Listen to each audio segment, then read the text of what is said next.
the Supreme Court just stay with us, because this entire expansion, as the Congress is terming it, is actually becoming the bone of contention now. We just played out what Sandeep Dixit said. He's saying that this wasn't really something that the Supreme Court should have purview over anyways, but why did you not object these pleas being filed in front of the Supreme Court then? Now, Randeep Singh Surjewala is also raising a more moral question. He has targeted the Prime Minister in a tweet, and I quote, "The 13,450 crore rupees Central Vista project is not a legalistic issue, but a case of misplaced priorities of a whimsical autocrat seeking to etch his names in the annals of history with cement and mortar."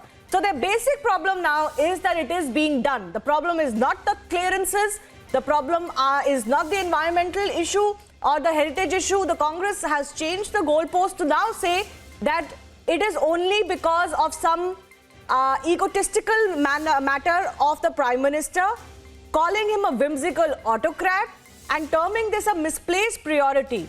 But Nalini, as you were also pointing out, there is of course a need that the government has outlined to revitalize the Parliament building and the Secretariat. From time to time, upgradation of facilities is required. But the Congress is now saying that this is not required. It is only because Narendra Modi wants to etch his name in the annals of history with cement and mortar. So it's no longer about the legal permissions anymore, which was the primary thing that they had, not they, but several people had objected to in court. Earlier, they were raising that issue. Now they're not raising that issue anymore. It has become a moral issue. Nalini.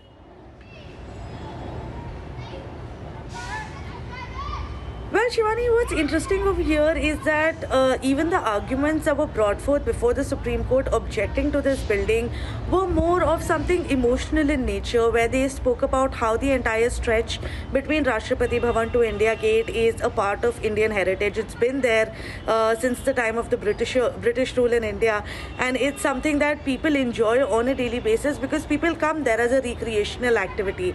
So it was more of an emotional connect that people had to that particular area, which is why multiple petitions were filed. But if one thing this issue is not, it is political, because this is not regarding as to whether or not this benefits any one particular political party. In addition to that, the Supreme Court's already gone into details of this development project, and this is coming in after the Supreme Court has pronounced its verdict on the same, and not while the matter was still going on. So what it seems like is that the Congress party, as well as anybody questioning the judgment at this particular point, is only using this as a tool to target the government at this particular point, even without having a valid basis to do so, because what needs to be understood is that the Supreme Court has given a green signal to this development project, which means that even though it's in a 2:1 majority judgment, but at the same time, 2 of the 3 judges in the bench of the Supreme Court have gone into details of this and have realized that this is the need of the hour, and which is why the Supreme Court's allowed for this to happen. But at the same time, it needs to be pointed out, this is not an unconditional approval that the Supreme Court's given to the government to go ahead and do whatever they like. They have also, in their wisdom, imposed several restrictions and conditions on the government that the government has to abide by during this entire development plan. And this is a plan, according to what the government is saying right now, which is expected to continue until 2024.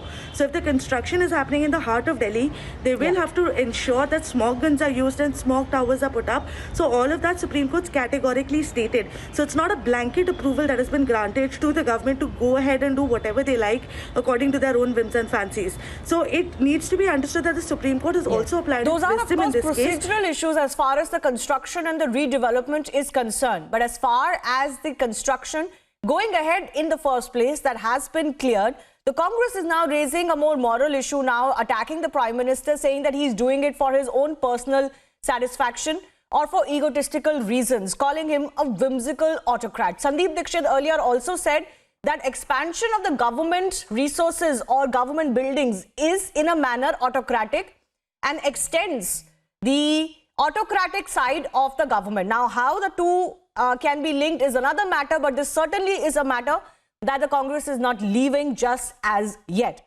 Let's also take a quick check of what else is making news across the country.